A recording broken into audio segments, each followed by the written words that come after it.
Right Srinivasarao గారు తెలంగాణ రాష్ట్రంలో మార్వాడీలు పెంచి పోషిస్తున్నారు అగ్రకులాలు.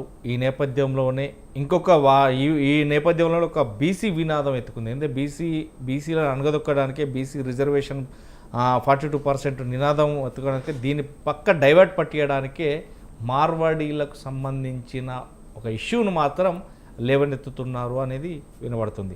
అసలు కాంగ్రెస్ పార్టీ మార్వాడీలకు సపోర్టా కాదా? అసలు ఈ గందరగోళం ఎట్లా వస్తుంది? దీన్ని అణచివేయడానికా లేకపోతే కట్టడానికా అసలు దీని ఇష్యూని సార్ట్అవుట్ చేయడానికా ప్రభుత్వం ఎలాంటి చర్యలు తీసుకోబోతుంది? స్వతంత్ర టీవీ వీక్షకులకు, మాతో పాటు ప్యానెల్ ఉన్న మిత్రులకు, మీకు అందరికీ నమస్కారం. మార్వాడి గో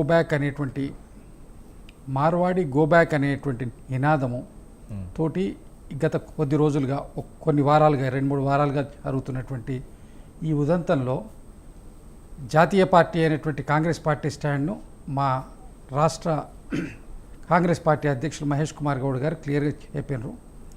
ఇది ఫెడరల్ స్ఫూర్తి ఉన్నటువంటి దేశం. ఎక్కడి వాళ్ళు, ఏ ప్రాంతం వాళ్ళు ఎక్కడైనా ఉండొచ్చు.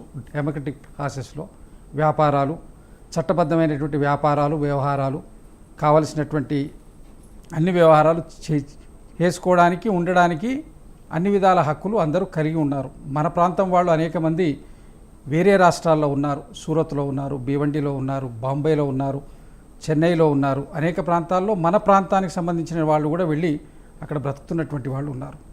అదేవిధంగా ఇక్కడ వ్యాపార వర్గానికి సంబంధించినటువంటి మార్వాడి వాళ్ళు అనేక రంగాల్లో, పర్టికులర్గా కన్స్ట్రక్షన్కి సంబంధించినటువంటి వాటిలో కానివ్వండి, స్వీట్ హౌస్లలో కానివ్వండి, ప్రతి వ్యాపారంలో మార్వాడి వాళ్ళు ఏదో ఒక రూపంలో ఇక్కడ అన్ని ప్రాంతాల్లో ఆతుకుపోయారు కొన్ని దశాబ్దాలుగా. ఒక 60-70 సంవత్సరాలు కావచ్చు, 80-90 సంవత్సరాలు కావచ్చు. కారణం హైదరాబాద్ అనేది అన్ని ప్రాంతాల వాళ్లకు, అన్ని భాషల వాళ్లకు ఇక్కడ సౌలభ్యంగా బ్రతకడానికి వాతావరణం కానివ్వండి, ప్రజలు కానివ్వండి సానుకూలంగా యాక్సెప్టెన్సీ అనేది తెలంగాణ ప్రజల్లో ఇప్పుడు ఉన్నది కాబట్టి వాళ్ళు ఉన్నారు. 4 రోడ్ల కూడలి ఉన్న ప్రాంతంలో, ఒక మారుమూల ప్రాంతంలో కూడా మార్వాడి స్వీట్ హౌస్ అనేది గెలుస్తున్నటువంటి పరిస్థితి.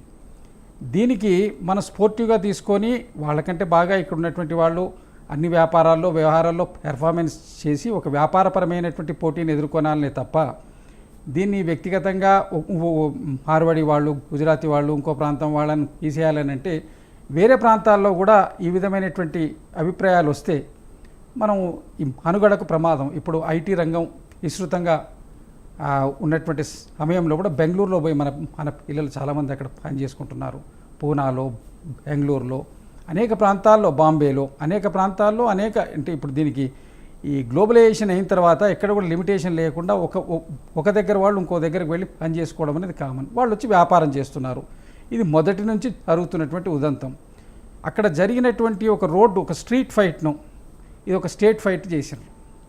ఇప్పుడు ఒక స్ట్రీట్ ఫైట్ను దీన్ని ఒక స్టేట్ ఫైట్ చేసినారు.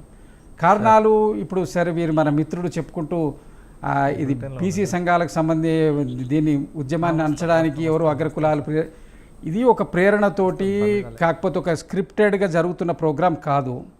వ్యాపార వర్గాల్లో ఉన్నటువంటి వాళ్ళ అంతర్గత పోటీలో మార్వాడీలకు పోటీగా మేము ఉండలేకపోతున్నాము, వాళ్ళని తట్టుకోవడం ఇక్కడ అన్ని వ్యాపారాల్లో కష్టమవుతుంది అనేది అనేక కాలంగా వ్యాపారస్తుల లోపల ఉన్నటువంటి పరిస్థితి. వాళ్ళు ఎప్పుడైతే దీన్ని వ్యాపారాలే కాక అధికారం చెలాయించడానికి కాస్త పెత్తనం చేయడానికి వచ్చినప్పుడు సహజంగా ఒక రకమైనటువంటి దాని వాళ్ళకు వ్యతిరేకత అనేది వస్తుంది. దాంట్లో భాగంగా వచ్చినటువంటిదే తప్ప ఇది ఎవరో ప్లాన్డ్గా స్క్రిప్టెడ్గా చేసింది కాదు. ఎందుకంటే ఏదో ప్లాన్డ్గా చేసి స్క్రిప్టెడ్గా చేస్తే ఈ వర్గం ఉండి అక్కడ చేస్తునే దానికంటే స్పాంటేనియస్గానే వచ్చింది. చాలా చోట్ల స్పాంటేనియస్గా వచ్చిందంటే ఎప్పటి నుంచో దీని మీద వ్యతిరేకతలు, అభిప్రాయాలు అనేవి ఉన్నాయి. దీన్ని ఇప్పుడు భారతీయ జనతా పార్టీ వాళ్ళు వచ్చేసి ఇదేదో హిందువులను వ్యతిరేకంగా చేయడానికి చేస్తున్న అవన్నీ కాదండి. వ్యాపారంలో ఉన్న సహజమైనటువంటి పోటీకి ఇక్కడ ఉన్నటువంటి వర్గాలు, ట్రెడిషనల్గా వ్యాపారం చేస్తున్నటువంటి వైశ్యాస్ కానివ్వండి, మరో వర్గాలు వాళ్ళందరూ కూడా మార్వాడీస్ తోటి పోటీ తట్టుకోలేక బట్టల వ్యాపారంలోనే కానివ్వండి, జ్యువెలరీ వ్యాపారంలోనే కానివ్వండి, మరి అనేకమైనటువంటి వ్యాపారాల లోపల వాళ్ళు పోటీ తట్టుకోలేక వెనకడుగు వేయడం, ఆ వ్యాపారం తప్పుకునేటువంటి పరిస్థితులు వచ్చినాయి. దీనికి కారణం ఈ మార్వాడీసు వాళ్ళకున్నటువంటి ఐక్యత, వాళ్ళకున్నటువంటి తక్కువ వడ్డీకి వాళ్ళకి పెట్టుబడి దొరకడం, వాళ్ళు ఉన్న ప్రోత్సాహం, యూనిటీ వల్ల మేము దెబ్బతింటున్నాం. మా ప్రాంతంలో మేము స్వచ్ఛంగా వ్యాపారం చేయాలని ఇక్కడ ఉన్నటువంటి భూమిపుత్రుల యొక్క అభిప్రాయం ఉండొచ్చు, దాంట్లో మనం కాదనడానికి లేదు. కాకపోతే అవతల వాళ్ళని వెళ్ళిపోనడం లేదు, వాళ్ళని వ్యాపారికంగా మనం ఎదుర్కోవాలి. దాన్ని ఏ విధంగా అయితే మనం వాళ్ళను ఎదుర్కొని ఇక్కడ వాళ్ళకంటే మంచి పెర్ఫార్మెన్స్ మనం చేయాలి. ఇవాళ అనేక కుల వృత్తులు బంద్ అయిపోయినాయి. అన్ని కులాల వాళ్ళు అన్ని కుల వృత్తులు చేసుకొని వ్యాపారాలు పెట్టుకుంటున్నారు.